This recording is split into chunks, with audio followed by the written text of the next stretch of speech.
저희가 지난 7주 동안 룻기를 통해 룻기 안에 담긴 사랑 이야기, 우정 이야기를 통해 또 복음을 함께 나누었습니다. 룻기를 설교할 때에 저희 생명의 삶, 수요 예배, 토요 예배, 그리고 일상에서는 생명의 삶 본문이었던 고린도 전서를 함께 묵상을 했습니다. 근데 고린도 전서 말씀이 정말 많은 또 은혜가 있었어요. 그래서 지금은 고린도 전서 말씀이 끝났는데 고린도 전서에서 고린도 전서 15장이 고린도 전서의 어떻게 보면 하이라이트와 같은 클라이막스와 같은 말씀입니다. 그래서 많은 주석가들이 고린도 전서 15장을 클라이막스로 이렇게 뽑고 있는데요.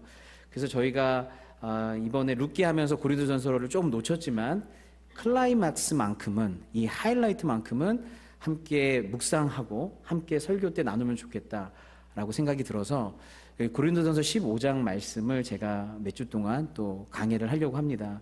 그래서 저희가 진짜 아까 기도해 주신 대로 또 어려운 또 고난 가운데 있는 분도 계실 거고, 우리가 다 괜찮은 척 서로 웃고 있지만 우리도 모르게 여러 가지 고민과 또 어둠의 역사와 또 사단과의 영적 전쟁을 하고 계신 분들도 계실 텐데, 고린도전서 15장을 함께 나누는 동안 그 부활의 능력이 우리 교회와 우리 성도들의 삶 가운데 강력하게 임하게 되기를 축복합니다. 부활의 역사가 있었으면 좋겠어요. 그래서 1절 말씀부터 저희가 좀 차근차근 보도록 하겠습니다. 1절에 형제들아 내가 너희에게 전한 복음을 너희에게 알게 하노니 이는 너희가 받은 것이요 또 그 가운데 선 것이라. 여기 보시면 형제들아 내가 너희에게 전한 복음을 또 너희에게 알게 한대요. 복음은 이런 것입니다. 한 번 전하고 한 번 받고 끝나는 게 아니라 매주마다 여러분들이 다시 알고 다시 들어야 될 말씀이 복음의 말씀이에요. 평생 동안 반복해야 될 말씀, 평생에 듣던 말씀 또 들려주시오의 말씀이 복음의 말씀이에요. 그래서 전한 복음을 또 너희에게 알게 한다라고 얘기하고 있어요. 그러면서 이는 너희가 받은 것이래요. 복음은 우리가 받은 것이다. 사도 바울도 이 복음을 자기가 받았다라고 3절에 얘기하고 있어요. 그 얘기는 뭐냐면 복음은 인간의 창작물이 아니다. 인간이 하나라도 뭘 보탠 게 아니다. 인간이 만들어낸 이야기가 아니라 전적으로 인간이 받은 것이다 라고 얘기하고 있는 거예요. 복음은 우리 주 예수 그리스도 그분 자신이고 그분의 인격과 사역인데, 그분이 행하신 그것을 우리가 그분의 공로를 그대로 받는 거예요. 받은 이야기에서. 그래서 그거 받은 것을 받았다라고 인정하는 것이 믿음이고 감사하거든요. 그 받은 것이다 라고 얘기를 하고 있는 것입니다. 만왕의 왕이시고 하나님의 아들 되시고 하나님의 보좌에 계시고 온 우주를 창조하신 그 예수님께서 3차원의 세계로 내려오셨어요. 이 세계가 예수님을 받기 위해서는 예수님 자체도 3차원이 되셔야 됐어요. 하나님은 모든 차원을 만드신 분이기 때문에 모든 차원을 초월해 계신 분인데, 모든 시간과 공간과 차원을 초월해 계신 그분이 이 3차원의 세상에 내려오시기 위해서 인간이 되신 거예요. 그래서 인간이 되셔서 이 세상이 예수님을 받게 된 거예요. 그래서 그 예수님께서 이 땅에 오셔서 순종함으로 모든 의를 이루시고 십자가에서 죽으시고 부활하셨어요. 그로 말미암아 우리는 용서를 받고 새 생명을 받고 새로운 의를 받게 됐어요. 그분이 승천하심으로 성령을 받게 됐고, 우리가 기도할 때 주님께서는 우리의 기도를 들어 응답하시기 때문에 우리는 응답을 받게 되고, 그분이 보좌에서 우리를 다스리고 있기 때문에 우리는 또 주님의 통치를 받게 되는 거예요. 주님이 다시 오시면 우리는 새 하늘과 새 땅을 받게 되고 천국 공동체를 받게 되고 새 몸을 받게 되는 줄 믿습니다. 주님이 다 주신 이야기, 주님이 다 행하신 이야기, 우리 입장에서는 다 그것을 받은 이야기예요. 그래서 복음을 요약한 한 구절, 하나님이 세상을 이처럼 사랑하사 독생자를 주셨으니 하나님이 우리에게 무언가를 주신 이야기인데 가장 특별하고 가장 귀한 독생자 하나뿐이 없는 온 우주에서 가장 귀한 독생자 그분 자신을 주셨다. 누구든지 그를 믿는 자마다, 이것은 누구든지 그를 받는 자마다라고 번역해도 돼요. 누구든지 그분을 받는 자마다, 누구든지 그분을 나의 하나님, 나의 구원자, 나의 왕으로 받는 자마다, 그분의 십자가의 용서를 받는 자마다, 그분의 부활의 생명을 받는 자마다, 그분의 통치를 받는 자마다, 그분의 성령을 받는 자마다 멸망하지 않고 영생을 얻게 하려 하심이라. 좀 아멘이 여기서 약간 세게 나와야 눈치가 좀 있는 거예요. 예. 이건 너무 감격적인 얘기인 거예요. 다시 한번 예. 까먹어서 다시 못해요 이제. 그래가지고 누구든지 그를 받는 자마다 영생을 얻게 하려 하심이라. 예. 이제 좀 뭔가 좀 쿵짝이 많네요. 예. 쿵짝이 많아요. 이게 너무 놀라운 얘기인데요. 주님이 우리에게 무엇을 주셨다는 얘기예요. 처음부터 끝까지. 그래서 우리가 받았다 하는 거예요. 근데 이 복음은 받은 것으로 끝내는 게 아니라 두 번째 뭐예요? 또 그 가운데 선 것이래요. 그 복음이라고 하는 토대 위에, 주님이 행하신 그 공로 위에 우리는 어떻게 해야 된대요? 서 있어야 된대요. 그냥 간직하는 정도가 아니라 그 복음 위에 서 있어야 돼요. 주님이 행하신 그 일 위에 우리가 서 있어야 돼요. 그래서 그리스도를 반석이라고 하는 거예요. 교회는 이 반석 위에 서 있는 거고 성도들은 이 반석 위에 서 있어요. 그런데 그리스도라고 하는 반석 위에 서 있지 않으면 사람은 어디에 서 있을까요? 주님의 공로 위에 서 있지 않으면 인간은 다 자기 공로 위에 서 있게 돼요. 내가 한 공로 위에 서 있게 돼요. 그런데 내가 한 공로, 내가 한 업적, 내가 한 노력은 늘 충분치가 않아요. 부족해요. 내가 한 노력으로 다 이루었다라고 할 수 있는 사람이 없어요. 그러니까 내가 한 노력 위에 서 있는 사람들은 항상 뭘 하냐?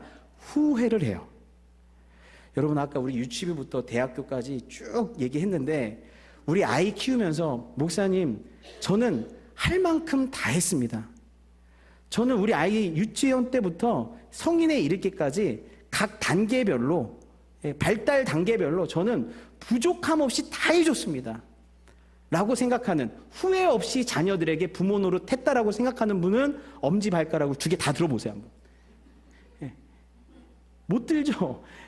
왜냐하면요 그렇게 사랑해서 최선을 다해줬음에도 불구하고 항상 우리의 노력과 열심과 공로는 부족해서 항상 열심히 하긴 했지만 아이들을 볼 때마다 미안하고 또 미안하고 그때 왜 내가 그랬을까 후회되고 부족한 게 항상 있어요. 그러니까 어떻게 하냐면 후회란 걸 하고 자책이란 걸 해요.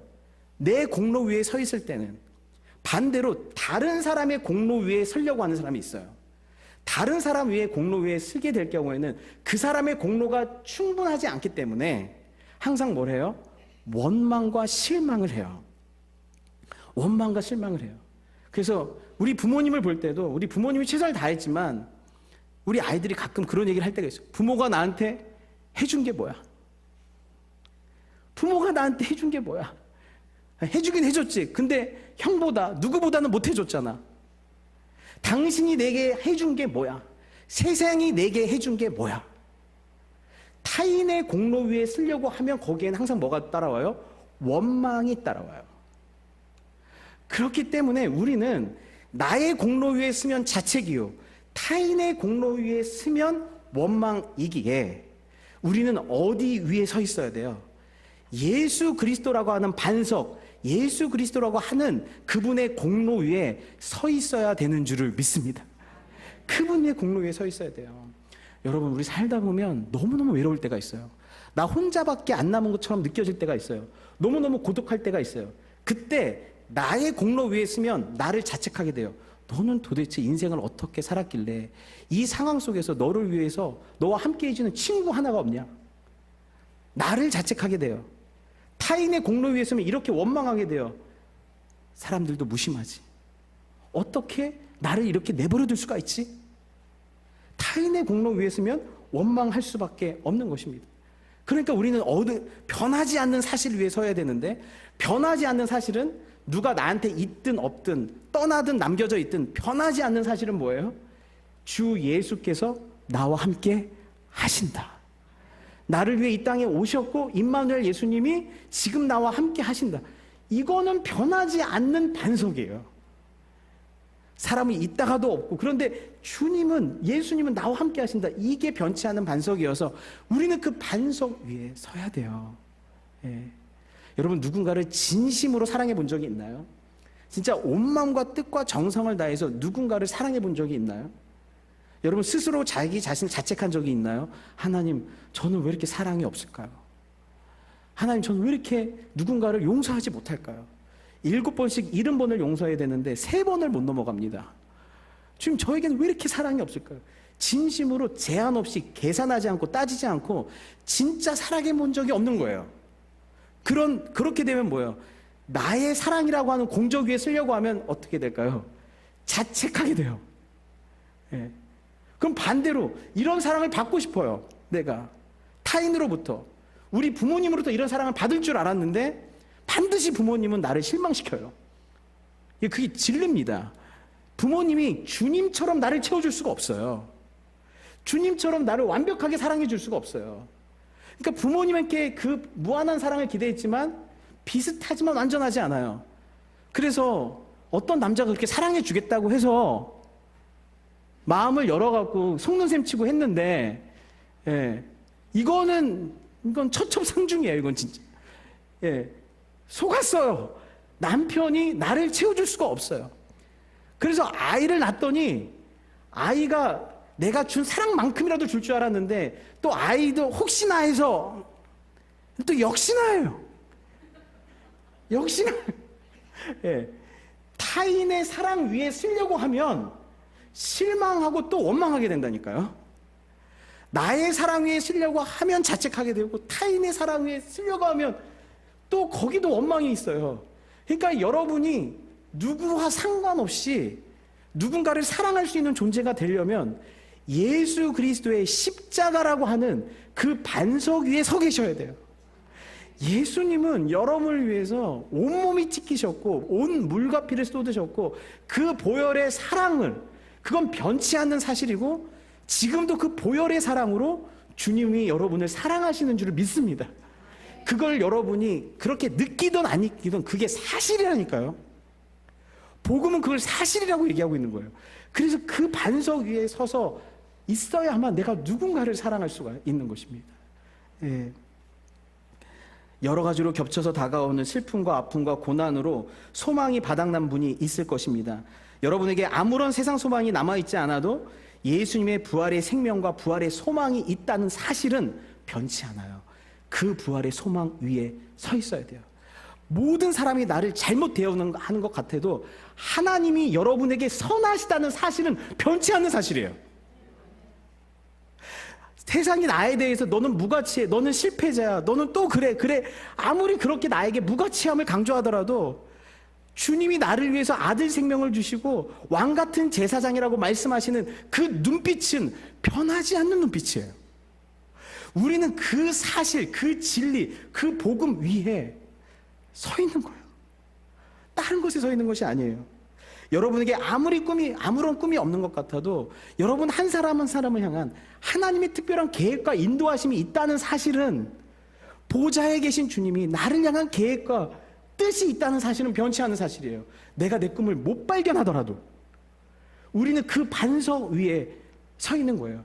기도가 아무리 안 들어지는 것 같아도 기도를 들으시는 분이 있다는 사실은 변치 않는 사실이에요. 주님이 여러분의 기도를 듣고 계세요. 변치 않은 사실이에요. 그래서 복음은 여러분이 간직하고 잘 갖고 있다가 죽을 때 주님 앞에서 티켓으로 내놓는 게 아니라 지금 당장 그 위에 서 있어야 할 것이에요.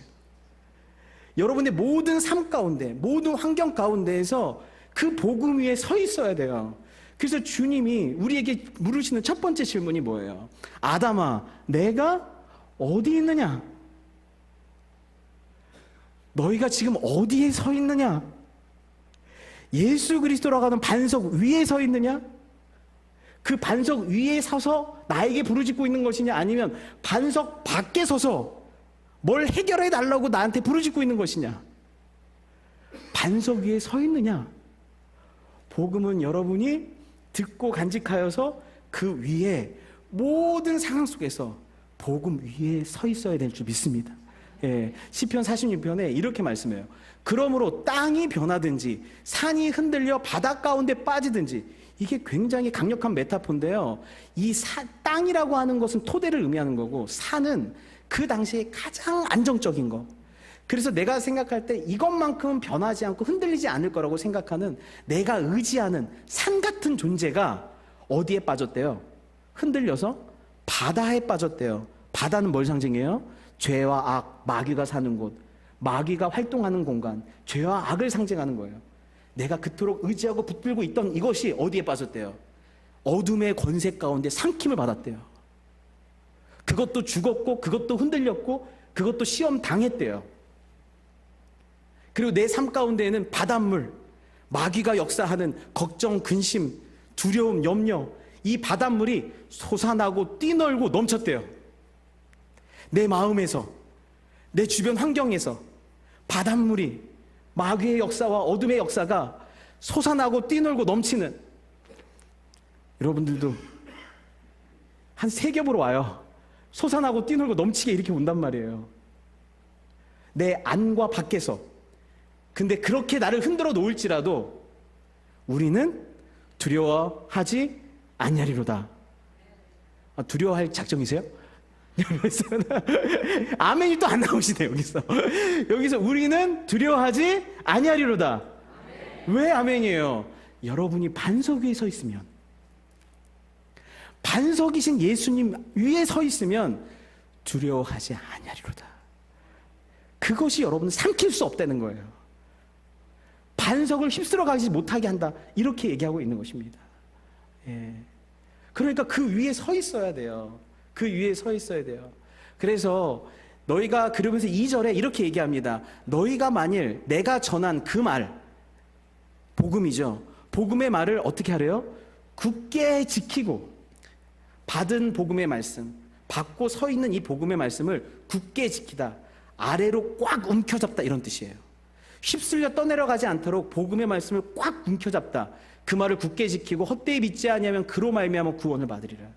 복음은요, 우리가 그 말씀을 굳게 지키고 굳게 간직하고 꽉 붙잡고 있어야 되는 것입니다. 그래서 히브리서 말씀에 이렇게 얘기해요. 2장 1절에 그러므로 우리는 들은 것에 더욱 유념함으로 우리가 흘러 떠내려가지 않도록 함이 마땅하니라. 여기서 이 말은 우리가 들은 복음을 꽉 움켜잡지 않으면 어떻게 된대요? 흘러 떠내려간대요. 복음이 흘러 떠내려간대요. 쓸려간대요. 마귀의 목적, 어둠의 권세의 목적은 여러분 돈 가져가려고 하는 게 아니에요. 건강 가져가려고 하는 게 아니에요.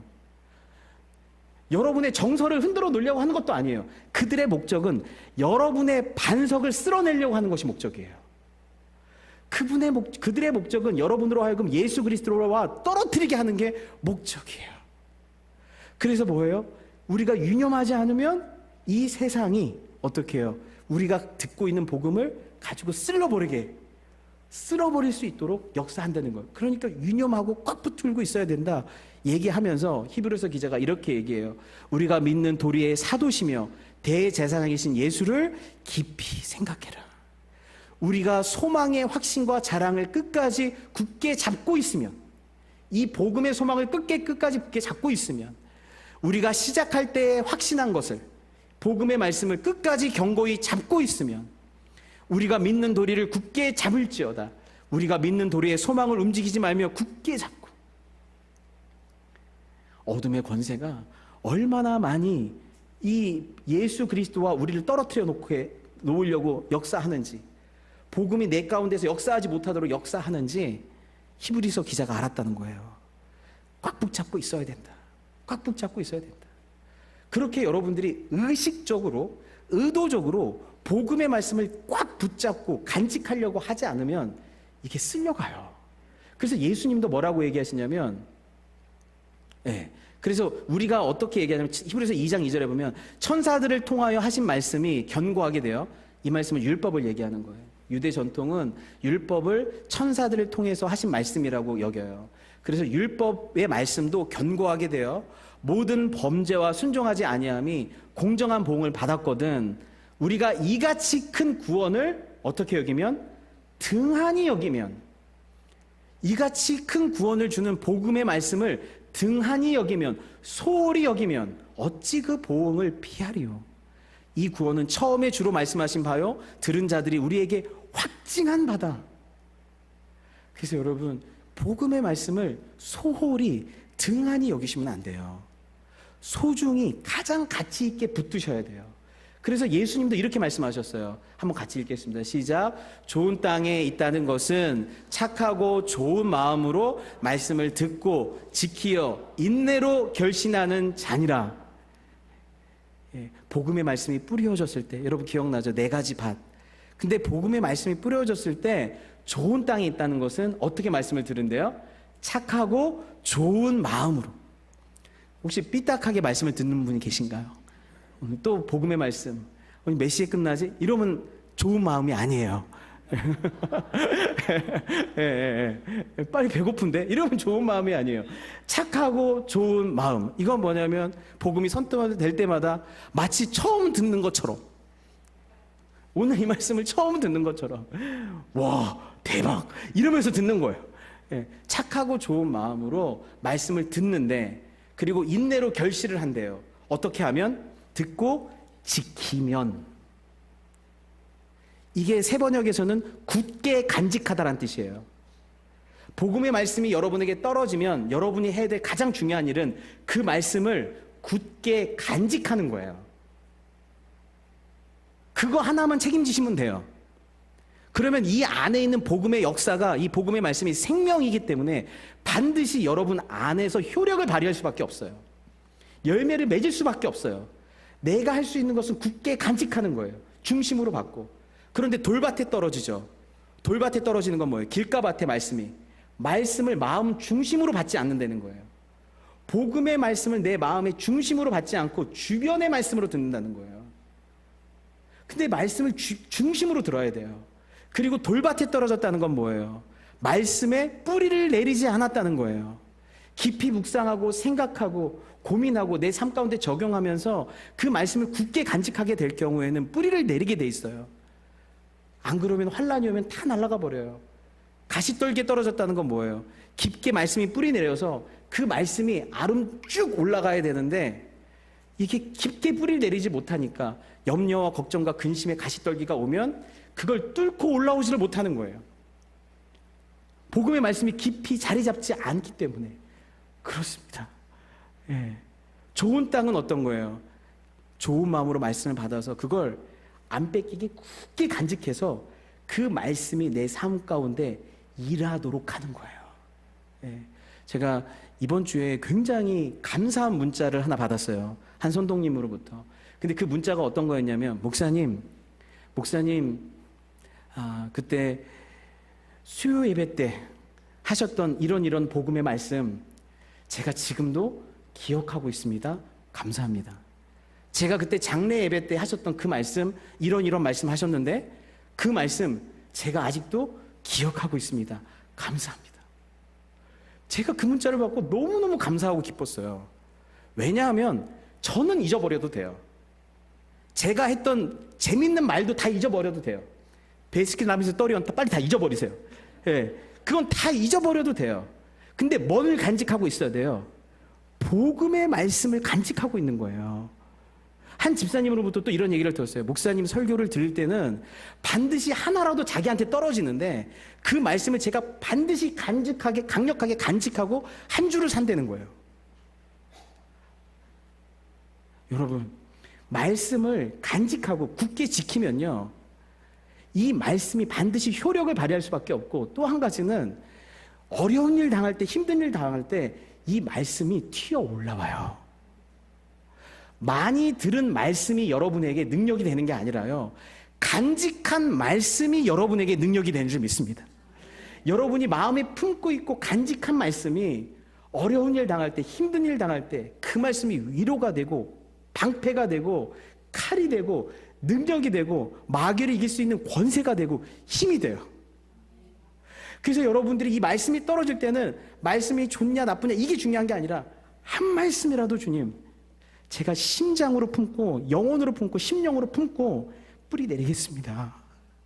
그래서 이 복음의 말씀, 내가 믿는 이 예수가 내 삶과 어려움과 고난을 이기는 예수, 능력 있는 복음이 되기를 원합니다 라고 하면서 굳게 간직하게 되는 것이에요.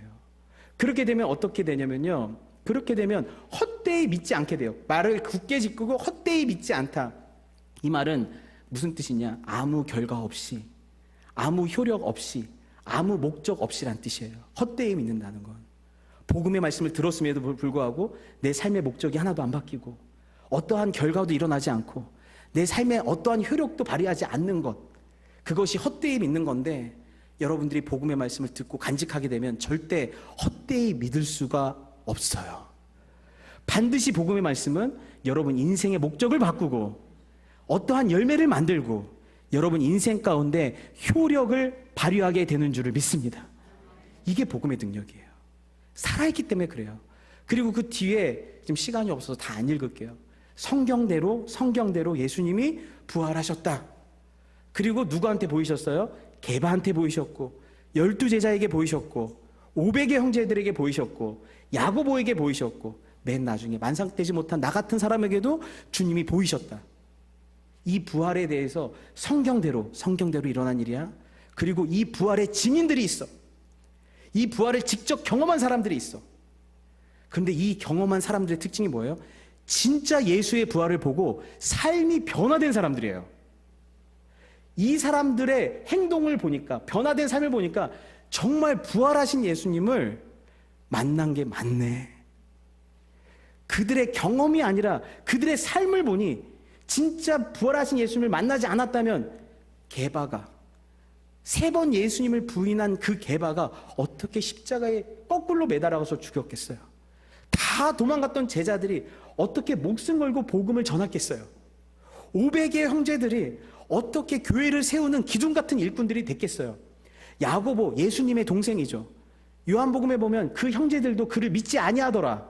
예수님을 믿지 않았던 야고보도 부활하신 예수님을 보고 나서 삶이 바뀌고 삶의 기준이 바뀌어서 초대교회의 기둥 같은 지도자가 됐어요. 맨 마지막에 누구? 바울만큼은 아무도 안 바뀔 줄 알았어요. 교회를 그렇게 핍박한 바울, 그가 복음의 일꾼으로 완전히 바뀌었어요. 복음을 위해서 생명을 거는 사람이 돼버렸어요. 이 얘기는 뭐예요? 진짜 복음에 여러분에게 떨어져서 그걸 굳게 간직하게 되면 헛되이 믿을 수가 없다. 복음은 효력을 발휘할 수밖에 없다. 그러면서 이 9절에 이렇게 얘기해요. 9절에 이거 오늘 같이 한번 9절 10절 읽고 마치겠습니다. 나는 사도 중에 가장 작은 자라. 나는 하나님의 교회를 박해하였으므로 사도라 칭함받기를 감당하지 못할 자니라. 그러나 내가 나된 것은 하나님의 은혜로